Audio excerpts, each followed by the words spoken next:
امرو اور بہادر شہزادی۔ ملک چمن کی شہزادی نورین کو امرو عیار سے ملنے کا بہت شوق تھا۔ اس نے اپنے بادشاہ بہزاد سے امرو عیار کی عیاریوں کے کارنامے سنے ہوئے تھے، جس کی وجہ سے وہ تجسس میں مبتلا تھی کہ امرو کیسے عیاریاں کرتا ہے اور کس طرح جادوگروں کو بے وقوف بنا کر انہیں لوٹتا ہے۔ وہ اس وقت 6 سال کی تھی جب امرو عیار کسی کام کے سلسلے میں اس کے باپ بادشاہ بہزاد سے ملنے آیا تھا۔ اب شہزادی 22 سال کی ہو گئی تھی۔ اب وہ چاہتی تھی کہ وہ امرو کے ساتھ کسی مہم پر جائے۔ شہزادی نورین نے چونکہ نیزہ بازی، گھڑ سواری اور لڑائی بھڑائی میں مہارت حاصل کی ہوئی تھی، اس لیے اس کے والد بادشاہ بہزاد نے اسے امرو کے ساتھ مہم پر جانے کی اجازت دے دی تھی۔ کچھ روز پہلے شہزادی نورین کی سہیلی ملک یمن کی شہزادی حارثہ کو ایک جادوگر نے اغوا کر لیا تھا، جس کا نام دباچہ جادوگر تھا۔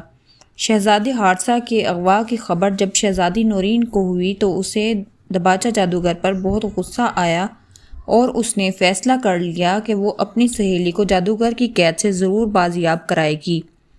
وہ اکیلی دباچہ جادوگر کی تلاش میں جانا چاہتی تھی، مگر شاہ چمن نے اسے دباچہ جادوگر کی تلاش میں اکیلے جانے سے منع کر دیا تھا اور اسے کہا تھا کہ وہ امرو کو یہاں بلاتا ہے اور وہ امرو کے ساتھ ہی شہزادی حارثہ کی بازیابی کے لیے جائے۔ چنانچہ شاہ چمن نے امرو کو بلانے کے لیے فوراً شاہی قاصد بھیجا تھا کہ انہیں امرو سے بہت ضروری کام ہے، اس لیے وہ جلد سے جلد ان کے محل میں پہنچ جائے۔ پیغام پڑھتے ہی امرو عیار شاہی قاصد کے ساتھ ہی ملک چمن کی طرف روانہ ہو گیا تھا۔ امرو نے سوچا بھی تھا کہ شاہ چمن کو اس سے کیا ضروری کام پڑ گیا ہے۔ وہ جانتا تھا کہ ملک چمن کا بادشاہ بہزاد انتہائی نیک دل اور انصاف پسند بادشاہ تھا اور اس نے امرو کو کئی بار بھاری انعامات دیے تھے۔ امرو کی آمد کی اطلاع ملتے ہی شاہ چمن نے شہزادی نورین کے ساتھ خود امرو کا استقبال کیا تھا۔ شہزادی نورین خوبصورت لڑکی تھی۔ اس نے سبز رنگ کا لباس پہنا ہوا تھا اور اس کے سر پر ہیروں کا تاج تھا۔ امرو نے شاہی انداز میں انہیں سلام کیا۔ شہزادی نورین امرو کو دیکھ کر حیران بھی ہوئی اور خوش بھی، کیونکہ وہ سمجھتی تھی کہ امرو کوئی لمبا تڑنگا اور طاقتور انسان ہوگا، مگر امرو تو کمزور اور بوڑھا انسان تھا۔ شہزادی نورین اس بات پر بھی حیران تھی کہ امرو کیسے جادوگروں کو بے وقوف بنا کر انہیں موت کے گھاٹ اتارتا ہے، کیونکہ امرو تو کمزور اور بوڑھا انسان ہے۔ امرو ان کے ساتھ شاہی دربار میں آ گیا۔ امرو عیار شہزادی نورین کو تم سے ملنے کا بہت شوق تھا۔ یہ بہت بہادر اور نڈر لڑکی ہے۔ یہ مجھ سے تمہارے کارنامے بڑے شوق سے سنتی ہے اور اکثر مجھے کہتی رہتی ہے کہ میرا دل چاہتا ہے کہ میں بھی امرو کے ساتھ کسی مہم پر جاؤں۔ بادشاہ بہزاد نے مسکراتے ہوئے کہا، یہ شہزادی نورین کی ذرا نوازی ہے کہ انہوں نے مجھے اتنی عزت دی ہے۔ امرو نے شرماتے ہوئے کہا، امرو شہزادی نورین تمہارے ساتھ کسی مہم پر جانا چاہتی ہے۔ شاہ چمن نے امرو سے کہا تو امرو مہم کا سن کر چونک پڑا۔ شہزادی نورین میرے ساتھ کسی مہم پر جانا چاہتی ہیں؟ کیا مطلب؟ کیسی مہم؟ امرو نے حیرت بھرے لہجے میں کہا۔ امرو شہزادی نورین کو تجسس ہے کہ تم جادوگروں، دیووں، جنوں اور چڑیلوں کو کیسے اپنی عیاری سے بے وقوف بنا کر ہلاک کرتے ہو، اس لیے شہزادی نورین تمہارے ساتھ کسی مہم پر جانا چاہتی ہے تاکہ یہ کسی جادوگر سے مقابلہ کر سکے۔ میں نے اسے سمجھایا ہے کہ جادوگروں سے لڑنا بہت مشکل کام ہے، مگر یہ اپنی ضد پر اڑی ہوئی ہے، اس لیے میں نے تمہیں بلایا تھا تاکہ تم اسے کسی مہم پر اپنے ساتھ لے جاؤ۔ شاہ چمن نے کہا تو امرو سوچ میں پڑ گیا۔ ہاں امرو، میں تمہارے ساتھ کسی مہم پر جانا چاہتی ہوں، شہزادی نورین نے کہا۔ شہزادی صاحبہ، جادوگر بہت خطرناک اور ظالم ہوتے ہیں، آپ کو کوئی نقصان بھی پہنچا سکتے ہیں، امرو نے کہا۔ امرو تم بے فکر رہو، میں بے حد بہادر اور نڈر لڑکی ہوں، میں خطرات کا مقابلہ کرنا جانتی ہوں، اس بار شہزادی نورین نے امرو سے کہا۔ ہاں امرو، شہزادی نورین نے نیزہ بازی، گھڑ سواری اور لڑائی بھڑائی کی باقاعدہ تربیت حاصل کی ہوئی ہے، شاہ چمن نے کہا۔ تم مہم پر کب جاؤ گے امرو؟ شہزادی نورین نے پوچھا۔ شہزادی صاحبہ، میں کسی مہم پر اس وقت جاؤں گا جب مجھے معلوم ہوگا کہ کوئی انسان کسی جادوگر، جن، دیو یا چڑیل کے زیر عتاب ہے، امرو نے بتایا۔ امرو، میں جانتی ہوں کہ کون اس وقت کسی جادوگر کے زیر عتاب ہے، شہزادی نورین نے کہا تو امرو ایک دم چونک پڑا اور اس کی آنکھیں پھیلتی چلی گئیں۔ اوہ، کون، کس جادوگر کے زیر عتاب ہے؟ امرو نے پوچھا۔ امرو ملک یمن کی شہزادی حارثہ میری بہت اچھی سہیلی ہے۔ کچھ روز پہلے اسے ایک جادوگر نے اغوا کر لیا تھا۔ شاہ چمن نے شاہ نجوم میں سے شہزادی حارثہ کے بارے میں معلوم کیا تو انہیں معلوم ہوا ہے کہ شہزادی حارثہ کو دباچہ جادوگر نے اغوا کر لیا ہے اور وہ اس سے زبردستی شادی کرنا چاہتا ہے۔ شاہ یمن نے شہزادی حارثہ کی بازیابی کے لیے سپاہی بھیجے مگر وہ سب دباچہ جادوگر کا ٹھکانہ تلاش کرنے میں ناکام رہے ہیں۔ شہزادی حارثہ کو اغوا ہوئے 10 روز ہو گئے ہیں مگر وہ اب تک شہزادی حارثہ کو بازیاب نہیں کر سکے۔ شاہ یمن نے ملک میں منادی کرا دی ہے کہ جو کوئی بھی شہزادی حارثہ کو دباچہ جادوگر کی قید سے رہائی دلائے گا وہ اسے منہ مانگا انعام دیں گے۔ انعام کی لالچ میں بہت سے نوجوان دباچہ جادوگر کی تلاش میں نکل چکے ہیں لیکن کسی کو بھی دباچہ جادوگر کا ٹھکانہ معلوم نہیں ہو سکا ہے۔ شہزادی حارثہ چونکہ میری سہیلی بھی ہے اس لیے میں چاہتی ہوں کہ میں اسے دباچہ جادوگر کی قید سے رہائی دلاؤں۔ تم مجھے دباچہ جادوگر کے ٹھکانے پر لے چلو، میں وعدہ کرتی ہوں کہ دباچہ جادوگر کے مقابلے میں بزدلی نہ دکھاؤں گی۔ شہزادی نورین نے امرو کو تفصیل بتاتے ہوئے کہا۔ امرو غور سے اس کی باتیں سن رہا تھا۔ اس نے شاہ چمن کی طرف دیکھا تو شاہ چمن نے شہزادی نورین کی بات کی تائید میں سر ہلا دیا۔ اوہ تو یہ بات ہے، ٹھیک ہے شہزادی صاحبہ، میں دباچہ جادوگر کی قید سے شہزادی حارثہ کو بازیاب کرانے کے لیے تیار ہوں، امرو نے حامی بھرتے ہوئے کہا۔ تو شہزادی نورین خوشی سے نہال ہو گئی۔ پھر چلیں، شہزادی نورین نے مسکراتے ہوئے پوچھا، لیکن اگر مجھے مہم پر جانے سے پہلے نیک شگون کے طور پر کچھ مل جائے تو میرے دل کو تسلی رہتی ہے۔ امرو نے کہا تو شاہ چمن اس کی بات پر کھلکھلا کر ہنس پڑے۔ امرو میں جانتا ہوں کہ تم کسی بھی مہم پر جانے سے پہلے نیک شگون کے طور پر کچھ نہ کچھ ضرور لیتے ہو، اس لیے میں تمہیں نیک شگون کے طور پر یہ ہار دیتا ہوں، باقی انعام تمہیں مہم سے واپسی پر دیا جائے گا۔ شاہ چمن نے گلے سے ہیروں کا ہار اتار کر امرو کی طرف بڑھاتے ہوئے کہا تو امرو نے فوراً اٹھ کر ہیروں کا ہار لے لیا۔ بہت بہت شکریہ بادشاہ سلامت، امرو نے شکریہ ادا کرتے ہوئے کہا اور ہار زنبیل میں ڈال لیا۔ اور ہاں امرو، تم نے دباچہ جادوگر کی قید سے شہزادی حارثہ کو رہائی دلانے کے ساتھ میری بیٹی شہزادی نورین کی حفاظت بھی کرنی ہے، شاہ چمن نے امرو سے مخاطب ہو کر کہا۔ پھر چلیں، شہزادی نورین نے مسکراتے ہوئے پوچھا، لیکن اگر مجھے مہم پر جانے سے پہلے نیک شگون کے طور پر کچھ مل جائے تو میرے دل کو تسلی رہتی ہے۔ امرو نے کہا تو شاہ چمن اس کی بات پر کھلکھلا کر ہنس پڑے۔ امرو میں جانتا ہوں کہ تم کسی بھی مہم پر جانے سے پہلے نیک شگون کے طور پر کچھ نہ کچھ ضرور لیتے ہو، اس لیے میں تمہیں نیک شگون کے طور پر یہ ہار دیتا ہوں، باقی انعام تمہیں مہم سے واپسی پر دیا جائے گا۔ شاہ چمن نے گلے سے ہیروں کا ہار اتار کر امرو کی طرف بڑھاتے ہوئے کہا تو امرو نے فوراً اٹھ کر ہیروں کا ہار لے لیا۔ بہت بہت شکریہ بادشاہ سلامت، امرو نے شکریہ ادا کرتے ہوئے کہا اور ہار زنبیل میں ڈال لیا۔ اور ہاں امرو، تم نے دباچہ جادوگر کی قید سے شہزادی حارثہ کو رہائی دلانے کے ساتھ میری بیٹی شہزادی نورین کی حفاظت بھی کرنی ہے، شاہ چمن نے امرو سے مخاطب ہو کر کہا۔ بادشاہ سلامت، آپ بے فکر رہیں، شہزادی صاحبہ کی حفاظت میں اپنی جان سے بڑھ کر کروں گا، امرو نے کہا تو شاہ چمن نے اس بات میں سر ہلا دیا۔ امرو تم بیٹھو، میں تیار ہو کر آتی ہوں، شہزادی نورین نے کہا اور پھر اٹھ کر اپنے کمرے کی طرف بڑھ گئی، جبکہ امرو شاہ چمن سے باتیں کرنے لگ گیا۔ امرو اور شہزادی نورین الگ الگ گھوڑوں پر سوار ہو کر شمالی پہاڑیوں کی طرف بڑھے چلے جا رہے تھے جہاں دباچہ جادوگر نے اپنا محل بنایا ہوا تھا۔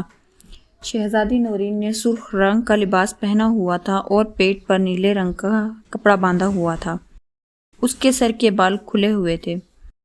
امرو نے محل سے روانہ ہوتے وقت ہی زنبیل کے محافظ بونے سے دباچہ جادوگر کے بارے میں معلوم کر لیا تھا۔ محافظ بونے نے امرو کو بتایا تھا کہ دباچہ جادوگر نے ملک چمن سے سینکڑوں میل دور شمالی پہاڑیوں میں اپنا ایک محل بنایا ہوا تھا جہاں وہ اپنے غلاموں اور کنیزوں کے ساتھ رہتا تھا۔ امرو اور شہزادی نورین شام تک سفر کرتے کرتے تھک گئے تھے، لیکن اس کے باوجود وہ مسلسل آگے بڑھتے رہے کیونکہ آسمان پر گہرے سیاہ بادل اکٹھے ہوتے جا رہے تھے اور بار بار بجلی بھی چمک رہی تھی اور بادل گرجنے کے زوردار کڑاکوں سے فضا گونج اٹھتی تھی۔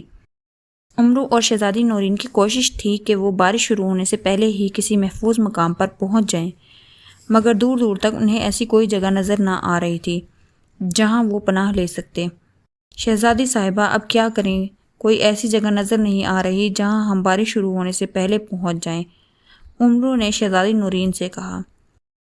امرو، اللہ نے چاہا تو ہم جلد ہی کسی محفوظ مقام پر پہنچ جائیں گے، تم آگے بڑھے چلو۔ شہزادی نورین نے مسکراتے ہوئے کہا تو امرو شہزادی کی ہمت کی داد دینے لگا۔ شہزادی کو بارش اور بجلی کے کڑکنے سے ذرا بھی خوف نہ آ رہا تھا، جبکہ امرو کے چہرے پر گھبراہٹ بھرے تاثرات ابھر آئے تھے۔ اسے آسمانی بجلی سے بہت ڈر لگتا تھا۔ کافی دور آنے کے بعد امرو کو ایک جھونپڑی دکھائی دی جو ایک میدان میں بنی ہوئی تھی۔ اس میدان کے ارد گرد کوئی بھی درخت نہ تھا۔ جھونپڑی کے دوسری طرف ایک جھیل تھی اور اس جھیل کے پار سرمئی پہاڑ دکھائی دے رہے تھے جو بہت بلند و بالا اور وسیع علاقے پھیلے ہوئے تھے۔ ان پہاڑوں تک جانے کے لیے جھیل کے اوپر ایک پل بنا ہوا تھا۔ شہزادی نورین نے بھی وہ جھونپڑی دیکھ لی تھی، اس لیے دونوں نے اپنے گھوڑوں کا رخ اس جھونپڑی کی طرف موڑ دیا تھا، کیونکہ اگر وہ جھیل عبور کر کے پہاڑوں میں کسی غار تک پہنچتے تو انہیں دیر ہو سکتی تھی۔ ابھی وہ جھونپڑی کے قریب پہنچے ہی تھے کہ ایک بار پھر آسمان پر بجلی چمکی اور بوندا بوندی شروع ہو گئی۔ امرو اور شہزادی نورین گھوڑوں سمیت جھونپڑی میں داخل ہو گئے۔ جھونپڑی وسیع و عریض اور گھاس پھوس کی بنی ہوئی تھی۔ جھونپڑی خالی پڑی ہوئی تھی اور اس میں اندھیرا تھا۔ امرو اور شہزادی نورین نے گھوڑے ایک طرف کھڑے کر دیے، پھر امرو نے زنبیل سے ایک مشعل اور چادر نکالی۔ مشعل طلسمی تھی اور اس کی روشنی اتنی تیز تھی کہ جھونپڑی کے اندر واضح طور پر دکھائی دے رہا تھا۔ امرو نے مشعل جھونپڑی کے ایک سوراخ میں اٹکا دی اور جھونپڑی کا دروازہ بند کر کے چادر زمین پر بچھا کر دونوں اس پر بیٹھ گئے۔ بوندا بوندی نے اب موسلادھار شکل اختیار کر لی تھی۔ بارش کے ساتھ بجلی بھی کڑک رہی تھی، جس کی وجہ سے سردی میں بھی اضافہ ہو گیا تھا اور امرو کی سردی سے دانت بج رہے تھے۔ امرو نے زنبیل سے 2 موٹی چادریں نکال کر ایک شہزادی نورین کو دی اور دوسری چادر خود پر ڈال کر جھونپڑی کی دیوار کے ساتھ ٹیک لگا لی۔ شہزادی نورین نے بھی اپنے گرد چادر لپیٹ لی تھی۔ انہیں جھونپڑی میں بیٹھے ہوئے کافی دیر ہو گئی تھی، مگر بارش رکنے کا نام ہی نہ لے رہی تھی۔ اسی لمحے انہیں جھونپڑی کے باہر قدموں کی آہٹ سنائی دی تو دونوں چونک پڑے۔ امرو کے چہرے پر خوف کے سائے لہرانے لگے۔ اس کا خیال تھا کہ جھونپڑی کے باہر کوئی درندہ موجود ہے۔ اوہ، باہر کون ہو سکتا ہے؟ شہزادی نورین نے سسراتی آواز میں کہا۔ شاید کوئی درندہ ہے جو ہماری خوشبو سونگھ کر اس طرف آ گیا ہے، امرو نے کہا۔ درندہ؟ شہزادی نورین نے چونک کر امرو کو دیکھتے ہوئے کہا، پھر اس سے پہلے کہ ان کے درمیان مزید کوئی بات ہوتی، اسی وقت جھونپڑی کا دروازہ ایک دھماکے سے کھلا اور اندر داخل ہونے والے کو دیکھ کر امرو اور شہزادی نورین بے اختیار چونک کر کھڑے ہو گئے۔ وہ ایک انتہائی خوفناک سرخ رنگ کا انسانی ڈھانچہ تھا۔ اس کی صرف ہڈیاں ہی ہڈیاں تھیں، کھال نام کی کوئی چیز اس کی ہڈیوں پر نظر نہیں آ رہی تھی۔ ڈھانچے کی آنکھیں بے حد بڑی بڑی، گول اور بالکل سفید تھیں، البتہ ان کی آنکھوں میں سے ہلکی ہلکی زرد رنگ کی روشنی سی نکل رہی تھی۔ کون ہو تم؟ امرو نے پریشان کن لہجے میں کہا، مگر سرخ ڈھانچے نے امرو کی بات کا کوئی جواب نہ دیا۔ اس سے پہلے کہ امرو اور شہزادی نورین سرخ ڈھانچے سے مزید کوئی بات کرتے، سرخ ڈھانچے کی آنکھوں سے زرد رنگ کی شعاعیں نکل کر امرو اور شہزادی نورین پر پڑیں تو وہ دونوں یک لخت سیاہ دھوئیں کے حصار میں قید ہو گئے۔ امرو اور شہزادی نورین نے سیاہ دھوئیں سے نکلنے کی کوشش کی، مگر وہ اس میں کامیاب نہ ہو سکے۔ اچانک امرو اور شہزادی نورین کو ایسا محسوس ہوا جیسے ان دونوں کے پیروں تلے سے زمین نکل گئی۔ ملک چمن سے سینکڑوں میل دور کالے پہاڑوں کا طویل سلسلہ پھیلا ہوا تھا۔ یہ پہاڑ دور دور تک پھیلے ہونے کے ساتھ ساتھ سلیٹ کی طرح بالکل سیدھے تھے۔ انہی پہاڑوں میں سے ایک بڑے پہاڑ کے پیچھے مغرب میں پتھر کا ایک بہت بڑا محل بنا ہوا تھا، جس کے ایک کمرے میں ایک انتہائی بد شکل اور لمبے چہرے والا جادوگر ٹہلنے میں مصروف تھا۔ اس جادوگر کی رنگت سبز تھی اور اس کا سر گنجا تھا۔ اس کا نام دباچہ جادوگر تھا۔ اس کے ٹہلنے کا انداز ایسا تھا جیسے اسے بے چینی سے کسی کا انتظار ہو۔ دباچہ جادوگر نے کچھ روز پہلے ملک یمن کی شہزادی حارثہ کو اغوا کر لیا تھا، کیونکہ شہزادی حارثہ اسے پسند آ گئی تھی اور وہ اس سے شادی کرنا چاہتا تھا۔ شہزادی حارثہ اسے دیکھ کر خوفزدہ ہو گئی تھی اور اس نے جب دباچہ جادوگر سے اپنی اغوا کی وجہ پوچھی تو دباچہ جادوگر نے اسے بتایا کہ وہ دباچہ جادوگر ہے اور وہ اسے شادی کرنا چاہتا ہے، مگر شہزادی حارثہ نے غصے اور نفرت بھری نگاہوں سے اسے دیکھتے ہوئے اس کے چہرے پر تھوک دیا تھا اور کہا تھا کہ وہ مرنا تو پسند کر لے گی، مگر اس جیسے بدصورت جادوگر سے ہرگز شادی نہیں کرے گی۔ جس پر دباچہ جادوگر بہت غضبناک ہوا تھا اور اس نے شہزادی حارثہ کو ہلاک کرنے کے بجائے تہہ خانے میں زنجیروں سے جکڑ کر قید کر دیا اور کہا تھا کہ جب تک وہ اس سے شادی کے لیے راضی نہیں ہو جاتی اور اس تہہ خانے میں قید رہے گی۔ شہزادی حارثہ کو تہہ خانے میں قید ہوئے 10 روز ہو گئے تھے۔ دباچہ جادوگر روزانہ شہزادی حارثہ کے پاس تہہ خانے میں اس کی مرضی معلوم کرنے کے لیے جاتا تھا، مگر وہ اس سے شادی کے لیے راضی نہیں ہو رہی تھی۔ دباچہ جادوگر شہزادی حارثہ سے زبردستی شادی نہیں کر سکتا تھا۔ اگر دباچہ جادوگر شہزادی حارثہ سے زبردستی شادی کرتا تو جادوگروں کے اصول کے مطابق اس کی تمام جادوئی طاقتیں ختم ہو جاتیں اور وہ عام انسان بن کر رہ جاتا۔ آج دوپہر کو دباچہ جادوگر کو جادو کے ذریعے معلوم ہوا تھا کہ شہزادی حارثہ کو اس کی قید سے آزاد کرانے کے لیے ملک چمن کی شہزادی نورین اور امرو عیار اس کے محل کی طرف آ رہے ہیں۔ تو یہ معلوم ہونے کے بعد دباچہ جادوگر بہت غصے میں آ گیا تھا، کیونکہ وہ امرو کے بارے میں جانتا تھا کہ امرو جادوگروں، دیووں اور جنوں کا جانی دشمن ہے اور وہ ان سے سخت نفرت کرتا ہے۔ اگر وہ اس کے محل تک پہنچ گیا تو پھر اس کا بچنا بہت مشکل ہو جائے گا۔ چنانچہ دباچہ جادوگر نے فوراً سرخ ڈھانچے کو بھیج دیا تھا کہ وہ امرو کو اٹھا کر آگ والی دلدل میں پھینک دے، جبکہ وہ شہزادی نورین کو اغوا کر کے اس کے پاس لے آئے۔ سرخ ڈھانچہ دباچہ جادوگر کا حکم سنتے ہی فوراً روانہ ہو گیا تھا۔ دباچہ جادوگر اب سرخ ڈھانچے کا انتظار کر رہا تھا کہ اسی وقت ایک دھماکہ ہوا اور وہاں ایک سرخ ڈھانچہ نمودار ہو گیا۔ سرخ ڈھانچے نے اپنے کاندھے پر ایک لڑکی کو اٹھایا ہوا تھا جو بے ہوش تھی۔ دباچہ جادوگر ٹہلتے ٹہلتے رک گیا اور سرخ ڈھانچے کی طرف دیکھنے لگا۔ سرخ ڈھانچے نے بے ہوش لڑکی کو تخت پر لٹا دیا۔ وہ بے ہوش لڑکی شہزادی نورین تھی۔ آقا، میں آپ کے حکم کے مطابق امرو کو آگ والی دلدل میں پھینک آیا ہوں اور شہزادی نورین کو اغوا کر کے آپ کے پاس لے آیا ہوں، سرخ ڈھانچے نے مؤدبانہ لہجے میں کہا۔ شاباش سرخ ڈھانچے، شاباش! امرو کو آگ والی دلدل میں پھینک کر تم نے ایک ایسا کارنامہ سر انجام دیا ہے جو تاریخ میں لکھا جائے گا۔ میں تمہیں اس کا بہت بڑا انعام دوں گا۔ میں تمہیں انسانی شکل میں لاؤں گا ہمیشہ کے لیے۔ دباچہ جادوگر نے مسکراتے ہوئے کہا تو سرخ ڈھانچے کی سفید آنکھوں میں چمک ابھر آئی۔ اوہ آقا، بہت بہت شکریہ! میری بھی خواہش ہے کہ میں انسانی شکل میں واپس آ جاؤں۔ آقا، اگر آپ مجھے واپس انسانی شکل میں لے آئیں گے تو آپ کی بہت مہربانی ہوگی اور میں ہمیشہ آپ کا غلام رہوں گا، سرخ ڈھانچے نے مسرت بھرے لہجے میں کہا۔ سرخ ڈھانچے، تم میرے وفادار ڈھانچے ہو، اس لیے شہزادی حارثہ سے شادی کرنے کے بعد میں تمہیں انسانی شکل میں واپس لانے کے لیے ایک خاص جاب کروں گا۔ اب تم جاؤ۔ دباچہ جادوگر نے اس بات میں سر ہلاتے ہوئے کہا تو سرخ ڈھانچہ اسی وقت غائب ہو گیا، جبکہ دباچہ جادوگر نے ایک منتر پڑھ کر شہزادی نورین کی طرف پھونک ماری تو چند لمحوں کے بعد شہزادی نورین کے جسم میں حرکت ہونے لگی اور دوسرے ہی لمحے وہ اٹھ کر بیٹھ اور ادھر ادھر دیکھنے لگی۔ اس کی نظر جب دباچہ جادوگر پر پڑی تو وہ بری طرح چونک پڑی۔ میں کہاں ہوں؟ تم کون ہو اور امرو کہاں ہے؟ شہزادی نورین نے حیرت بھرے لہجے میں کہا۔ شہزادی، میرا نام دباچہ جادوگر ہے اور تم اس وقت میرے محل میں ہو۔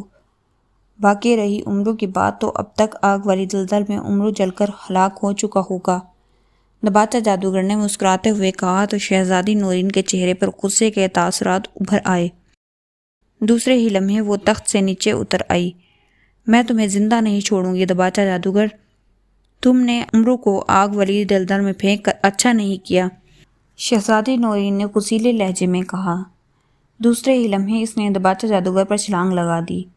دباچہ جادوگر کو چونکہ شہزادی نورین سے حملہ کرنے کی توقع نہیں تھی، اس لیے شہزادی نورین کی لات اس کے پیٹ میں لگی اور دباچہ جادوگر اچھلتا ہوا پشت کے بل زمین پر جا گرا۔ اس سے پہلے کہ دباچہ جادوگر کھڑا ہوتا، شہزادی نورین نے دوبارہ اس پر حملہ کر دیا۔ اس بار بھی اس کی لات بھرپور انداز میں اس کے پیٹ میں لگی تھی اور وہ پھر پشت کے بل زمین پر گر گیا تھا۔ اس کے حلق سے چیخ نکل گئی اور وہ پھر تیزی سے اٹھ کر کھڑا ہو گیا۔ اس بار جیسے ہی شہزادی نورین نے اس پر حملہ کیا تو دباچہ جادوگر ایک دم ایک طرف ہو گیا اور شہزادی نورین دھڑام سے زمین پر گر گئی اور اس کے حلق سے چیخ نکل گئی۔ دباچہ جادوگر کے چہرے پر غصے کے تاثرات ابھرے ہوئے تھے اور خونخوار نگاہوں سے شہزادی نورین کی طرف دیکھ رہا تھا۔ اسے شہزادی نورین کے حملوں کی بالکل توقع نہیں تھی اور وہ سوچ بھی نہیں سکتا تھا کہ شہزادی نورین اس قدر پھرتیلی ہوگی۔ نباتہ جادوگر نے بجلی کی سی تیزی سے شہزادی نورین کے قریب جا کر اس کے سر کے بالوں سے پکڑ کر کھڑا کیا۔ شہزادی، تم نے مجھ پر حملہ کر کے اپنی موت کو آواز دی ہے، میں تمہارے ٹکڑے ٹکڑے کر دوں گا، نباتہ جادوگر نے چیختے ہوئے کہا۔ مگر اسی وقت شہزادی نورین نے اپنے بائیں بازو کی کوہنی اس قدر زور سے نباتہ جادوگر کے پیٹ میں ماری کہ نباتہ جادوگر نے بے اختیار شہزادی نورین کے سر کے بال چھوڑ کر اپنے پیٹ پر ہاتھ رکھ لیا۔ شہزادی نورین نے آزاد ہوتے ہی اچھل کر لات اس کے سینے پر مار دی تو نباتہ جادوگر اچھلتا ہوا کمر کے بل تخت سے ٹکرا گیا اور اس کے حلق سے کربناک چیخ نکل گئی۔ اس کی کمر تخت سے اس انداز میں ٹکرائی تھی کہ اسے بہت تکلیف محسوس ہوئی تھی۔ شہزادی نورین کی طرف دیکھا تو وہ اس کی طرف آ رہی تھی۔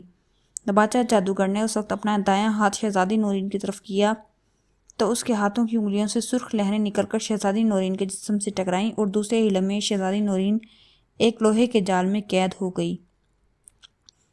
شہزادی نورین جال سے نکلنے کے لیے کوشش کرنے لگی۔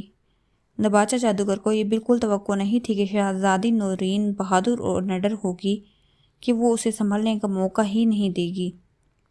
بدبخت بزدل نباتہ جادوگر، نکالو مجھے جال سے اور میرے ساتھ مقابلہ کرو، میں تمہاری ہڈیوں کا سرما بنا دوں گی، شہزادی نورین نے غصیلے لہجے میں کہا۔ بکواس بند کرو شہزادی، اب تم کبھی بھی اس جال سے نہیں نکل سکو گی کیونکہ یہ جادوئی جال ہے اور جادوئی جال سے نکلنا تمہارے لیے بہت مشکل ہے۔ تم اس جال میں قید رہو گی ہمیشہ کے لیے، نباتہ جادوگر نے قہقہہ لگاتے ہوئے کہا۔ پھر اس نے ایک منتر پڑھ کر جال پر پھونک ماری تو دوسرے ہی لمحے جال وہاں سے غائب ہو گیا۔ بہت ہی تیز اور پھرتیلی شہزادی ہے، ایسی پھرتیلی شہزادی میں نے زندگی میں پہلے کبھی نہیں دیکھی۔ اگر میں فوراً اسے طلسمی جال میں قید نہ کرتا تو اس نے تو مار مار کر میرا کچومڑ نکال دینا تھا، نباتہ جادوگر نے حیرت بھرے لہجے میں کہا۔ اسے ابھی تک کمر میں تکلیف ہو رہی تھی اور اس کا حلق خشک ہو رہا تھا۔ اس نے ہاتھ فضا میں جھٹکا تو اس کے ہاتھ میں پانی سے بھرا شیشے کا گلاس آ گیا۔ دوسرے ہی لمحے اس نے گلاس منہ سے لگا لیا اور گھٹا گھٹ پانی پینے لگا۔ امرو اور شہزادی نورین سیاہ دھوئیں میں قید فضا میں اڑے چلے جا رہے تھے۔ سیاہ دھواں اتنا گہرا تھا کہ انہیں سوائے دھوئیں کے کچھ بھی دکھائی نہیں دے رہا تھا۔ امرو کے چہرے پر پریشانی کے تاثرات ابھرے ہوئے تھے اور اسے سمجھ میں نہیں آ رہا تھا کہ وہ کہاں جا رہا ہے اور سرخ ڈھانچہ کہاں ہے۔ اچانک سیاہ دھوئیں میں ایک ہاتھ برآمد ہوا اور اس نے امرو کو گردن سے پکڑ لیا۔ امرو بے اختیار ٹھٹک گیا اور اس نے اس ہاتھ سے اپنی گردن چھڑانے کی کوشش کی مگر دوسرے ہی لمحے وہ سیاہ دھوئیں سے نکلتا چلا گیا۔ امرو نے دیکھا کہ اسے گردن سے پکڑنے والا سرخ ڈھانچہ تھا۔ اس سے پہلے کہ امرو کچھ کرتا، سرخ ڈھانچے نے امرو کی گردن چھوڑ دی اور امرو کسی بندوق سے نکلی ہوئی گولی کی طرح کلا بازیاں کھاتے ہوئے زمین کی طرف آنے لگا۔ امرو نے زمین کی طرف دیکھا تو اس کی آنکھیں پھٹی کی پھٹی رہ گئی۔ زمین پر ایک دائرے کی صورت میں آگ جل رہی تھی اور اس آگ کے شعلے کافی بلند تھے۔ آگ کو دیکھ کر امرو کے چہرے پر پریشانی کے تاثرات ابھر آئے اور اس کی پیشانی پر پسینہ آ گیا۔ وہ لمحہ بلمحہ آگ کے شعلوں کے قریب ہوتا جا رہا تھا۔ امرو کو خوف آ رہا تھا کہ اگر وہ آگ میں گر گیا تو یہ آگ اسے جلا کر راکھ بنا دے گی۔ یا اللہ میری مدد فرما، یا اللہ مجھے اس آگ سے بچا، امرو نے لرزتے ہوئے اونچی آواز میں کہا۔ اب وہ آگ کے شعلوں کے قریب پہنچ چکا تھا۔ آقا، آپ جلدی سے زنبیل سے طلسماتی موتی نکال کر منہ میں ڈال لیں۔ اسی لمحے امرو کو زنبیل کے محافظ بونے کی آواز سنائی دی تو امرو نے بجلی کی سی تیزی سے زنبیل میں سے طلسمی موتی نکال کر اپنے منہ میں ڈال دیا اور اسی وقت امرو ایک جھماکے کے ساتھ آگ میں گرتا چلا گیا۔ آگ میں گرتے ہی امرو اچھل کر کھڑا ہو گیا اور بلند ہوتے ہوئے شعلوں کی طرف دیکھنے لگا۔ اگر وہ طلسمی موتی بر وقت زنبیل سے نکال کر منہ میں نہ ڈال لیتا تو پھر اس کا بچنا ناممکن تھا۔ اب امرو عیار آگ میں یوں کھڑا ہوا تھا جیسے وہاں آگ نام کی کوئی چیز ہی نہ ہو۔ طلسمی موتی کی وجہ سے اس کے کپڑوں اور زنبیل کو بھی آگ نہیں لگی تھی۔ آقا تیار ہو جائیں۔ اسی لمحے امرو کو محافظ بونے کی آواز سنائی دی تو امرو ٹھٹک گیا۔ کیا مطلب؟ کس لیے تیار ہو جاؤں؟ امرو نے پوچھا۔ آپ کو نباتہ جادوگر کا چیلا ڈمولا ہلاک کرنے کے لیے آ رہا ہے، محافظ بونے نے کہا۔ پھر اس سے پہلے کہ امرو محافظ بونے سے مزید بات کرتا، اسی لمحے سے تیز چیخوں کی آوازیں سنائی دی۔ ایسے لگتا تھا جیسے بہت ساری بدروحیں مل کر چیخ رہی ہوں۔ امرو پریشان کن نگاہوں سے ادھر ادھر دیکھنے لگا۔ اچانک ایک دھماکہ ہوا اور امرو کے دائیں طرف سے ایک انتہائی خوفناک شکل و صورت کا انسان برآمد ہوا جو بہت ہی خوفناک تھا۔ وہ انسان عام انسانوں سے بہت بڑا تھا اور اس کا سارا جسم آگ میں جل رہا تھا۔ وہ بڑی بڑی گول آنکھوں سے امرو کو دیکھ رہا تھا۔ امرو سمجھ گیا کہ یہی ڈمولا ہے جس کے بارے میں محافظ بونے نے اسے خبردار کیا ہے۔ اوہ، یہ آگ تو کسی بھی انسان کو فوراً جلا کر راکھ بنا دیتی ہے، مگر تم صحیح سلامت کھڑے ہو، مگر اب تم زندہ نہیں بچ سکو گے، ڈمولا نے حیرت بھرے لہجے میں کہا۔ پھر اس نے اپنا دایاں ہاتھ سیدھا کر کے امرو کی طرف جھٹکا تو اسی لمحے آگ کا ایک گولا سا امرو کی طرف لپکا، لیکن دوسرے ہی لمحے امرو تیزی سے نیچے ہو گیا اور آگ کا گولا اس کے سر کے اوپر سے گزر گیا۔ ڈمولا نے جب امرو کو آگ کے گولے سے بچتے ہوئے دیکھا تو اس نے دوسرا آگ کا گولا امرو کی طرف پھینکا۔ اس بار بھی امرو بجلی کی سی تیزی سے نیچے ہو گیا تھا اور آگ کا گولا اس کے سر کے اوپر سے ہوتے ہوئے آگ میں ہی غائب ہو گیا تھا۔ اب تو ڈمولا بجلی کی سی تیزی سے اس پر آگ کے گولے برسانے لگا، لیکن امرو انتہائی پھرتی اور بہادری کے ساتھ ادھر ادھر چھلانگیں مارتے ہوئے خود کو آگ کے گولوں سے بچا رہا تھا۔ اس نے اپنا منہ سختی سے بند کیا ہوا تھا تاکہ طلسمی موتی اس کے منہ سے نہ نکل جائے۔ کچھ دیر بعد ڈمولا امرو پر آگ کے گولے برسانے کے بعد رک گیا۔ اس کے حلق سے خوفناک کراہٹیں نکل رہی تھیں اور وہ اپنے وار ناکام ہو جاتے دیکھ کر اس کے چہرے پر غصے کے تاثرات ابھر آئے تھے۔ امرو بھی آگ کے گولوں سے بچنے کے لیے ادھر ادھر چھلانگیں مار کر بری طرح سے تھک گیا تھا۔ ڈمولا چند لمحے امرو کو گھٹتے ہوئے دیکھتا رہا، پھر اس نے دوبارہ امرو پر آگ کے گولوں کی بارش کر دی۔ اس سے پہلے کہ آگ کا گولا اسے کوئی نقصان پہنچاتا، امرو نے پھرتی کے ساتھ زنبیل سے ڈھال ابراہیمی اور تلوار حیدری نکال لی اور آگ کے گولے ڈھال ابراہیمی سے ٹکرا کر غائب ہوتے گئے۔ امرو کو اچانک ہی ڈھال ابراہیمی اور تلوار حیدری کا خیال آ گیا تھا۔ اپنے وار پھر ناکام جاتے دیکھ کر ڈمولا کی آنکھوں میں گھبراہٹ اور چہرے پر پریشانی کے تاثرات ابھر آئے تھے، لیکن وہ مسلسل امرو پر آگ کے گولے برسا رہا تھا، جبکہ امرو آگ کے گولوں کو ڈھال ابراہیمی پر روکتے ہوئے قدم با قدم چلتے ہوئے ڈمولا کی طرف بڑھ رہا تھا۔ ڈمولا نے جب امرو کو اپنے قریب آتے ہوئے دیکھا تو اس نے کریہ انداز میں چیخ ماری اور پلٹ کر بھاگنے ہی لگا تھا کہ امرو نے اچھل کر تلوار حیدری سے اس کی گردن پر وار کر دیا۔ دوسرے ہی لمحے ڈمولا کا سر کٹ کر دور جا گرا اور اس کی کٹی ہوئی گردن سے دھواں نکلنے لگا۔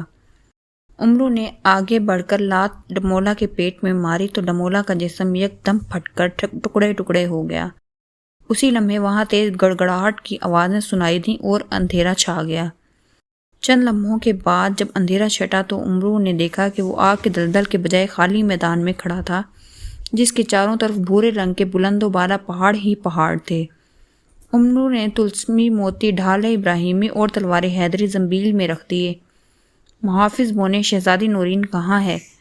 امرو نے محافظ بونے سے پوچھا۔ آقا، شہزادی نورین کو دباچہ جادوگر نے جادوئی جال میں قید کر کے تہ خانے میں بند کر دیا ہے۔ شہزادی نورین نے دباچہ جادوگر سے مقابلہ کرنے اور اسے ہلاک کرنے کی کوشش کی تھی، لیکن دباچہ جادوگر کے جادو کے سامنے اس کی ایک نہ چل سکی، محافظ بونے نے مسلسل بولتے ہوئے کہا تو امرو نے اس بات میں سر ہلا دیا۔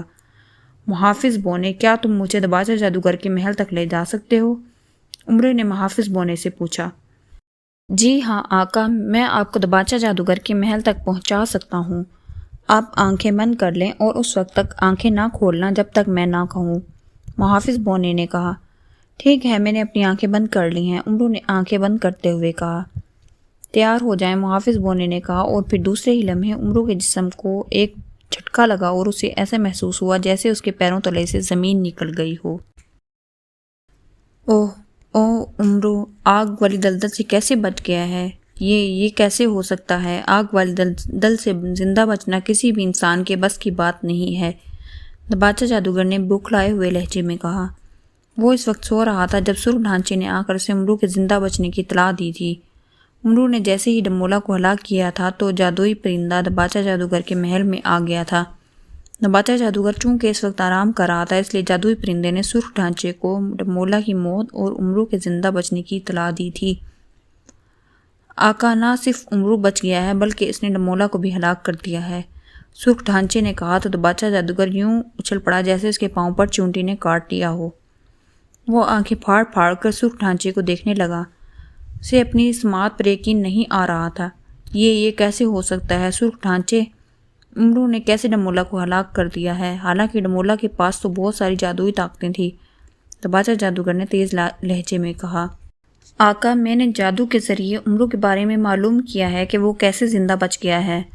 امرو کے پاس ایسی بہت ساری کراماتی چیزیں ہیں جن کی وجہ سے ڈمولا کے جادو نے اس پر اثر نہیں کیا، اور یوں امرو اسے ہلاک کرنے میں کامیاب ہو گیا ہے، سرخ ڈھانچے نے بتایا۔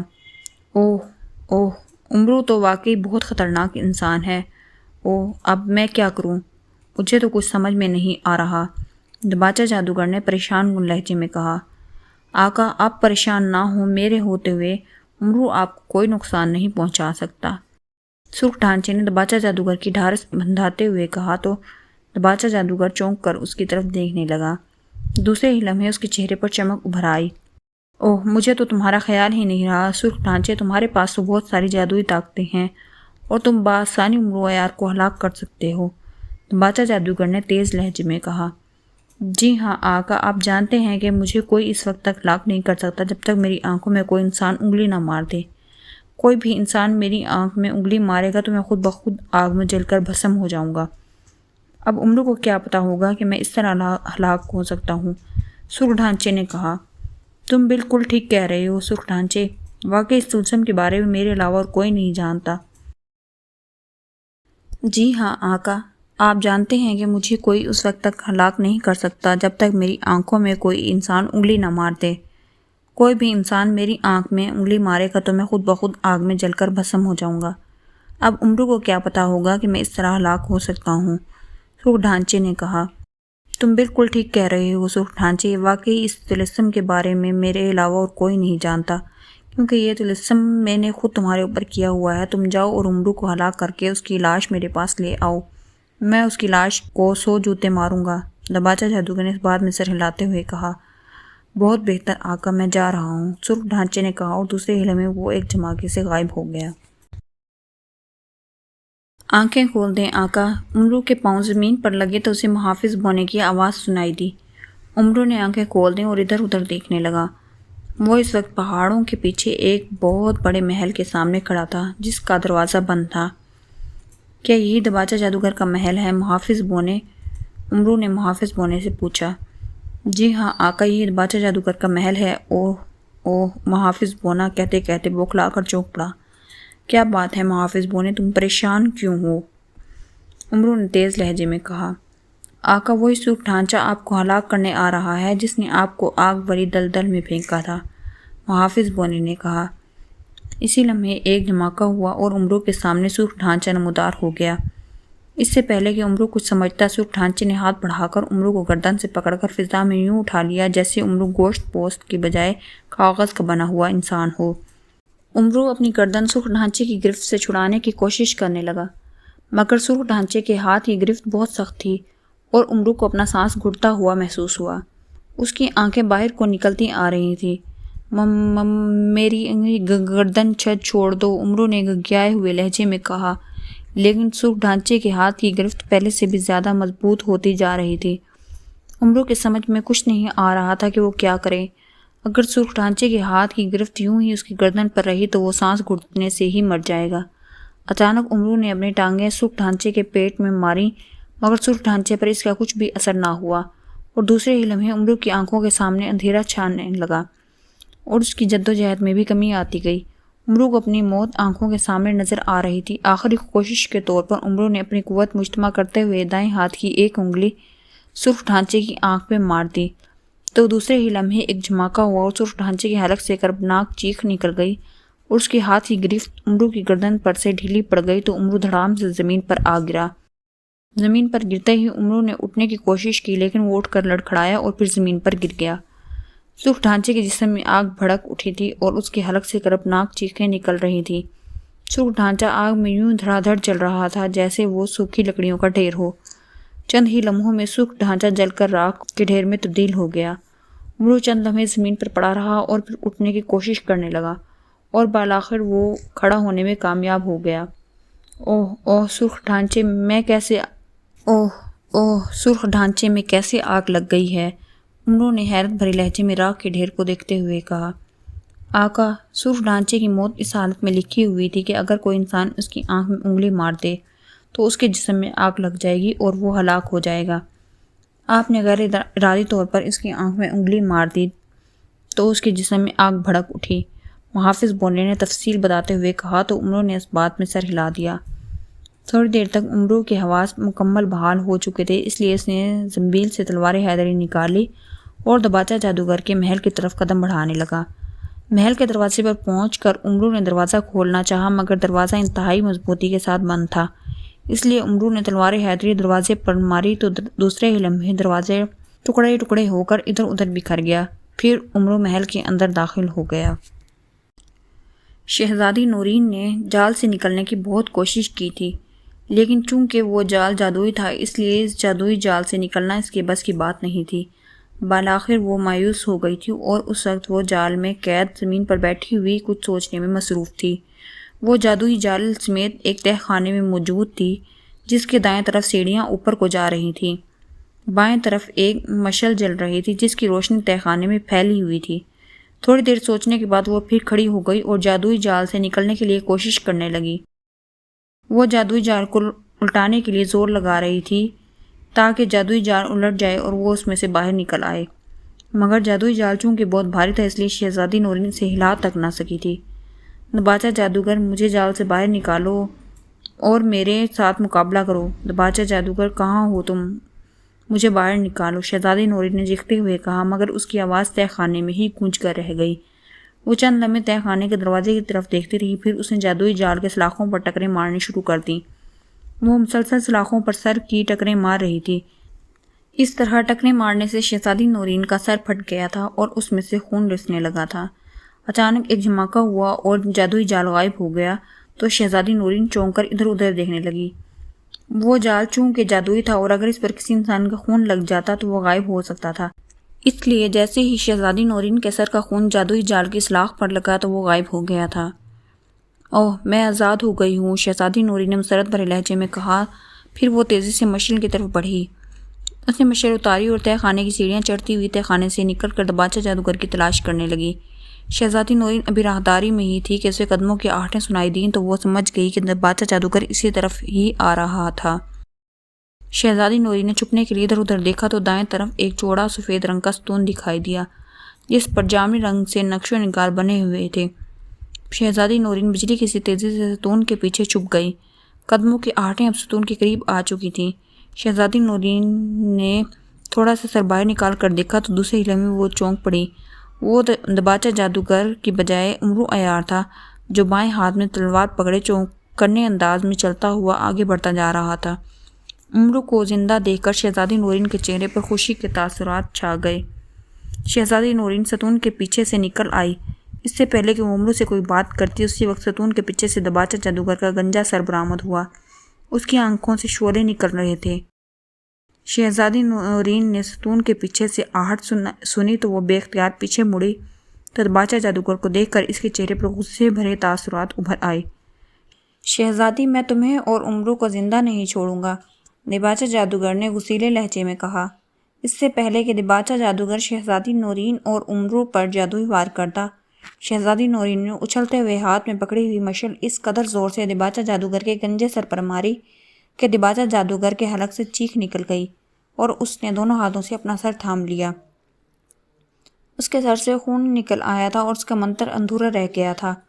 شہزادی نورین نے پے در پے دباچہ جادوگر کے سر پر مشعل سے وار کیے تو دباچہ جادوگر کا سر پاش پاش ہو گیا اور وہ لڑکتا ہوا عمرو کے قدموں میں آ گرا اور چند لمحے تڑپنے کے بعد ساخت ہو گیا۔ عمرو نے حیرت بھری نگاہوں سے دباچہ جادوگر کو دیکھا جو ہلاک ہو چکا تھا۔ اسی لمحے وہاں گہرا اندھیرا چھا گیا اور چاروں طرف چیخو پکار سنائی دینے لگی جیسے بہت ساری بدروحیں مل کر چیخ رہی ہوں۔ اندھیرا جب چھٹا تو عمرو نے دیکھا کہ وہ ایک خالی میدان میں کھڑا تھا اور اس کے قریب ہی شہزادی نورین اور شہزادی حارثہ کھڑی تھیں۔ شہزادی حارثہ حیرت بھری نگاہوں سے عمرو اور شہزادی نورین کی طرف دیکھ رہی تھی۔ دوسرے ہی لمحے وہ تیزی سے شہزادی نورین کی طرف بڑھی اور دونوں ایک دوسرے سے گلے ملنے لگیں۔ شہزادی نورین، آپ نے ثابت کر دیا ہے کہ آپ بہت بہادر اور باہمت شہزادی ہیں، عمرو نے مسکراتے ہوئے کہا تو شہزادی نورین بھی مسکرا دی عمرو نے زنبیل سے طلسمی قالین نکال کر زمین پر بچھایا اور پھر وہ سب اس پر سوار ہو کر ملک چمن کے محل میں پہنچ گئے۔ عمرو نے جب شاہ چمن کو شہزادی نورین کی بہادری کا قصہ سنایا تو وہ بہت خوش ہوئے اور ان کا سر فخر سے بلند ہو گیا۔ جناب، یہ میری پہلی مہم ہے جس میں میں کسی جادوگر کو ہلاک نہیں کر سکا، اس لیے اگر آپ مجھے انعام دے دیں گے تو یہ آپ کی مہربانی ہوگی، ورنہ میں آپ سے شکوہ نہیں کروں گا۔ عمرو نے مسیح سی صورت بنا کر کہا تو شاہ چمن، شہزادی نورین اور شہزادی حارثہ مسکرا دیے۔ عمرو، میں تمہیں انعام ضرور دوں گا کیونکہ تم میری بیٹی کو مہم پر لے گئے ہو، شاہ چمن نے کہا تو عمرو کی آنکھوں میں چمک ابھر آئی۔ تو پھر جلدی سے دے نا میرا انعام، عمرو جلدی سے کہا تو شاہ چمن مسکرا دیے۔